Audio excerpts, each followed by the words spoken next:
Okey, so kita dah sampai ke titik terakhir jalan darat.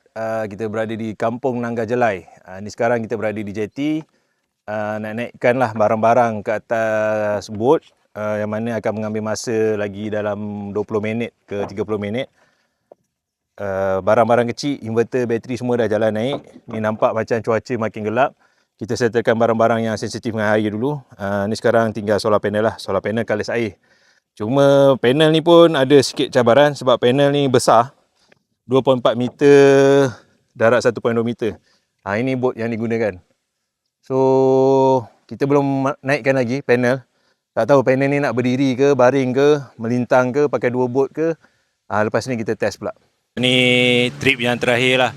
Kita bawa solar panel untuk ke Kampung Nangga Bauh. Dan kami semua pun jalan sekali lah untuk ni. Alhamdulillah semua berjalan lancar. InsyaAllah kita nak fokus angkat barang belah sana pula. So sekarang kita tengah nak siapkan bilik bateri dengan bilik inverter ni. Sekarang kita tengah pasang rack ni. Rack 13 para ni. Dia boleh masuk 12 biji bateri, 1 biji BMS. So 1 biji 5 kWh. Total semua 12/5 dapat 60 kWh lah dalam satu rack ni.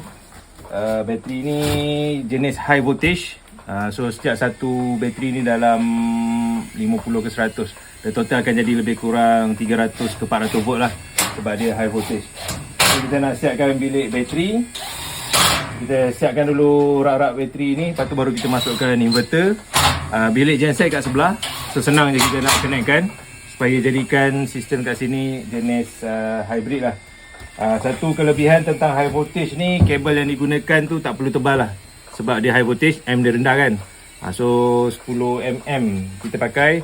Tapi dia yang satu kena berhati-hati, dia ada special, dia tak pakai kabel up, dia pakai kabel terminal lah, dia macam kepit-kepit sikit. So tak boleh nak custom sangat. Seeloknya guna yang sedia ada dengan bateri tu. Kecuali ada yang beberapa yang kita perlu custom. Contohnya daripada BMS nak pergi ke inverter, kena ada pakai bus bar lah.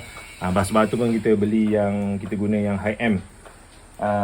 Rak ni agak slim. So dia 60 kWh. Kalau nak banyak boleh lah, kira gandakan lah. Kalau 2 dapatlah 120 kWh, 3 dapat 180 kWh. So sangat mudah lah. Contoh macam pemasangannya ni, kita bawa loose tau.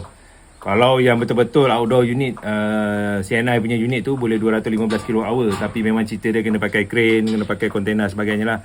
Macam mana nak angkut ni kita dengan naik 4 wheel, naik boat dan sebagainya. So yang ni mudah, dia loose, kita bawa loose sampai kat tempat baru kita pasang. So ni adalah sistem bateri dan inverter daripada DAY jenis high voltage. Inverter yang kita gunakan 20 kW.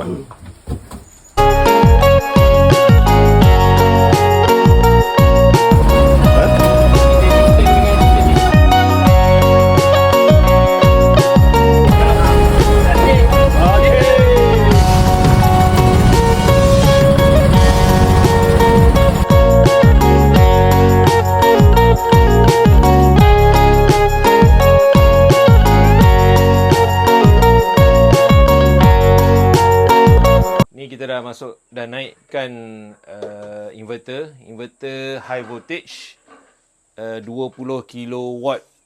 So high voltage 20 kW, dia nampak macam sama tapi jangan tertukar. Ada high voltage, ada low voltage punya inverter. So kalau tengok bilik ni, ruang yang diperlukan actually tak adalah besar mana. Kalau bilik ni separuh pun dah okey. Kalau nak tambah lagi satu tower kat sini pun okey, nampak cantik. Dari segi keadaan bilik ni, cukuplah sekadar ada louver aluminium ni, dapatlah kita pengudaraan pasif. Kalau 60 kWh sebiji ni, sekarang tempat pula agak pedalaman, dekat dengan hutan, suhu agak rendah dan sebagainya. Cuma humidity agak tinggi. So kalau jenis setting macam ni, passive ventilation dah okey dah. Kalau lah dah banyak 3 tower, 4 tower, dah mungkin kena ada active ventilation, ada exhaust fan dan sebagainya. Sampailah tahap kalau dah main megawatt hour, kena ada aircon lah. Itu yang terbaik. Tapi tengok keadaan lah, dia tak semua tempat sama. Dia ada isu dengan suhu, ada isu dengan humidity, ada isu dengan salinity, pendedahan kepada garam. Okay. So berbalik pada inverter ni, IP65 Bateri ni tak IP65. Yang model ni dia tak IP65. So bermaksud dia kena duduk indoor. Benda ni boleh duduk outdoor. Kalau DA model yang IP65 yang wall mounted, casing dia lain sikit. Okay. Walaupun dia dua-dua outdoor, kami masih tak galakkan untuk letak betul-betul kat luar. Boleh letak semi indoor lah. Sekurang-kurangnya ada bumbung. Okay, so sebahagian daripada kerja kita di sini kita buat lightning punya protection. So kita ada letak lah jarum, copper tape bagai semua tu. Dia turun ke bawah. Sekarang kita nak matikan lah. Dah tabur peluru dia tadi.